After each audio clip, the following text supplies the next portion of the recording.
বাবা মায়েদের একটি কমন প্রশ্ন হলো, আমার সন্তানকে আমি কি পড়াশোনা করাবো, স্কুলে নাকি মাদ্রাসায়? এক পর্যায়ে তারা সিদ্ধান্ত নেয় যে যেহেতু আমাদের দুটি সন্তান, একজনকে স্কুলে দিব আর একজনকে মাদ্রাসায়। কিন্তু দিন শেষে একজন যোগ্য পিতামাতা হিসাবে আমার দৃষ্টিকোণে কেউ সাকসেসফুল হয় না। যে স্কুলে পড়ে সে ধর্মের শত্রু হয়, ধর্মের ঘোর বিরোধী হয়, সে ধার্মিক মুসলিম হয় না। একজন ইঞ্জিনিয়ার হতে পারে কিন্তু সে ধার্মিক মুসলিম হতে পারে না, কারণ আমাদের দেশে স্কুলে ইসলাম নেই। একইভাবে যেই সন্তানটা মাদ্রাসায় পড়াশোনা করে, মাদ্রাসায় পড়াশোনা করার কারণে সে এই পৃথিবীর শিল্পকর্ম সম্পর্কে তার কোনো জ্ঞান থাকে না।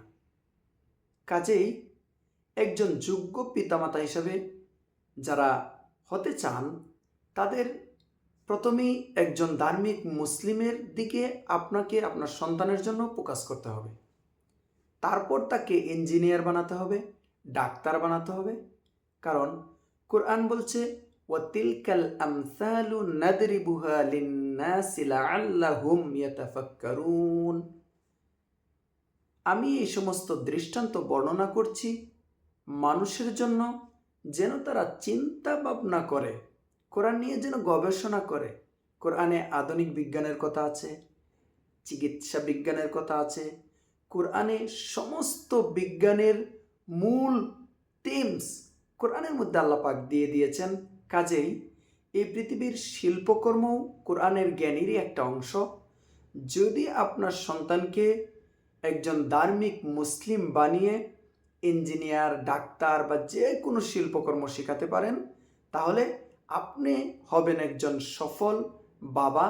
সফল বাবার সাকসেসফুলটা আপনার মধ্যে আপনি ফিল করতে পারবেন।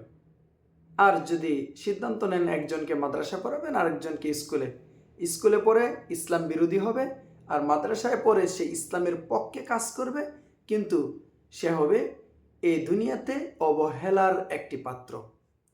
কাজেই সিদ্ধান্ত নিন এমন মাদ্রাসা প্রতিষ্ঠানে পড়ান যেখানে আখিরাতের পাশাপাশি দুনিয়ার শিক্ষা দেওয়া হয়, অথবা এমন স্কুলে পড়ান যেখানে দুনিয়ার পাশাপাশি আখিরাতের শিক্ষা দেওয়া হয়। এইভাবে যদি আপনার সন্তানকে মানুষ করতে পারেন আপনি, তাহলে ইনশাআল্লাহ আপনি হবেন একজন সফল বাবা। ধন্যবাদ। জাযাকাল্লাহ খাইরান।